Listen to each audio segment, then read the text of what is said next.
তাড়াতাড়ি ওর গাড়িতে ওঠ, বিদ্যুৎ অফিস যাবো। আজকে ওকে একদিন কে আমাকে একদিন। কেন, কি হয়েছে? তোরা কিছু বলছে? তোর বাসার কারেন্টের লাইন কেটে দিছে?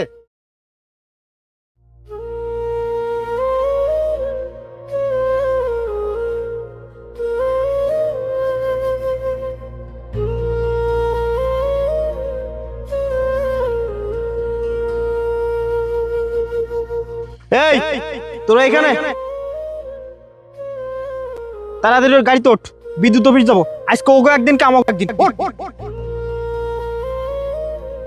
কেন, কি হয়েছে? তোরা কিছু বলছে? তোর বাসার কারেন্টের লাইন কেটে দিছে? আরে ওই রকম কিছু না, কারেন্ট থাকলে তো তারপরে লাইন কাটবো, তাই না?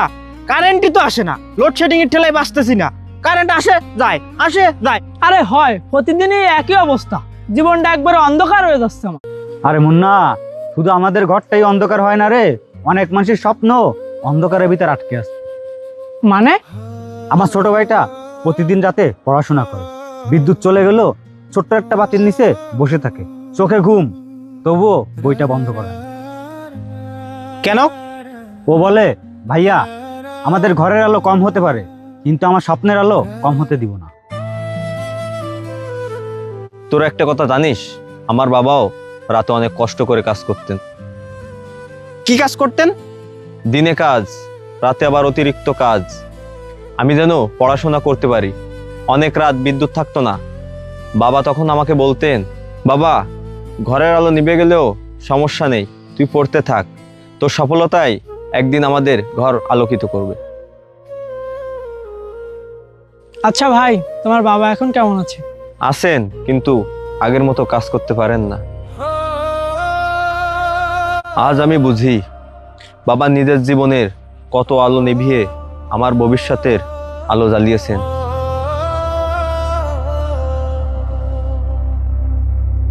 তোমরা সবাই এত সুন্দর কথা বলছো, আমারও একটা কথা আছে। কি কথা বল? আমাদের ঘরেও অনেক সময় বিদ্যুৎ থাকে না, তখন আমার মা হাত পাখা দিয়ে আমার ছোট বোনকে বাতাস করেন। তারপর আমি অনেক রাতে দেখেছি মা নিজে ঘুমান না, আমার ছোট বোনটাকে বাতাস করেন, কারণ সে যেন একটু আরামে ঘুমাতে পারে। সেদিন আমি মাকে বলেছিলাম, মা তুমি ঘুমাও, কিন্তু মা আমাকে বলেছিল, তুই ঘুমা বাবা, মায়ের ঘুম পরে হলেও হবে। সেদিন বুঝলাম মায়েরা নিজের আরামের আলো নিভিয়ে সন্তানের জীবন আলোকিত করে। আমরা এই লোডশেডিং নিয়ে কত রাগ করি, কত অভিযোগই করি, কিন্তু কখনোই ভাবি না আমাদের জীবনে এমন কিছু মানুষ আছে যারা নিজের কষ্ট লুকিয়ে আমাদের জীবনে আলো নিয়ে আসে। বাবা মা ভাই বোন হয়তো আমাদের হাতে দামি কোনো সম্পদ দিতে পারে না, কিন্তু তারা আমাদের স্বপ্ন দেখার সাহস আরো বাড়িয়ে দেয়। একটা কথা শোন, জীবনে সবসময় আলো থাকবে না, কখনো বা বিদ্যুৎ চলে যাবে, কখনো টাকা থাকবে না, কখনো কখনো আপন মানুষ পাশে থাকবে না। তাই বলে থেমে গেলে চলবে না। কারণ অন্ধকার মানেই শেষ নয়। অন্ধকারের পরেই তো আলো আসে। আজ যদি কষ্ট হয়, তবু মনে রেখো এই কষ্ট একদিন তোমার সফলতার অনেক বড় গল্প হবে।